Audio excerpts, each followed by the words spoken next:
Rais wa Jamhuri ya Muungano wa Tanzania Mheshimiwa Dr. Samia Suluhu Hassan amesema kuwa serikali inayoongoza itaendelea kulinda misingi inayoongoza sekta ya ardhi ili kuhakikisha kuwa Watanzania wananufaika na rasilimali hiyo, na amesisitiza kuwa ardhi yote ni mali ya umma wa Tanzania.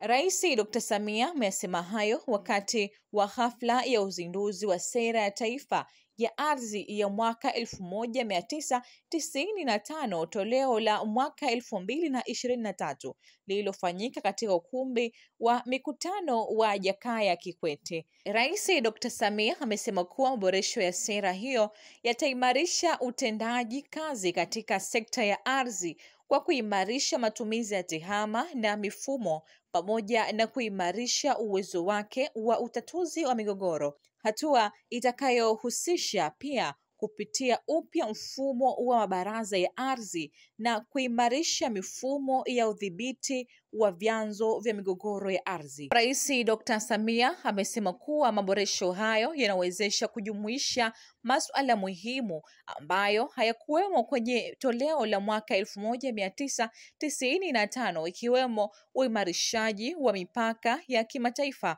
upimaji wa ardhi katika maji ili kukuza uchumi wa bluu na usimamizi wa biashara ya sekta ya miliki. Kwa kutambua umuhimu wa ardhi kwa maendeleo ya nchi, serikali toka wakati huo iliweka msingi madhubuti wa sera yetu ya ardhi, yaani ardhi yote ya Tanzania huwa ni mali ya umma na rais ni mdhamini kwa niaba ya wananchi.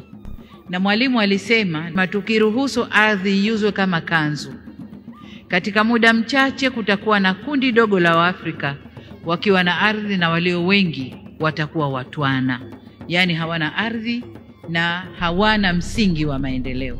Kwa maana hiyo itakuwa ni watwana, watumishi wa watu wengine. Sera hii inatuhusu sote, na kwa upande wetu yapo tunayotakiwa kuyaelewa na kuwa tayari kubadilika. Kuwakumbusha kwamba swala la usajili wa ardhi sasa ni hitaji la lazima. Hivyo tuhakikishe tunazingatia sharti hilo ili kuondoa usumbufu. Kupima kila kipande cha ardhi inalenga kulinda ardhi yetu, kuongeza thamani ya ardhi na kupunguza migogoro ya ardhi kwa kila mmiliki kutambua mpaka wake. Vile vile usajili wa ardhi unaongeza fursa za kiuchumi ikiwemo upatikanaji wa mitaji.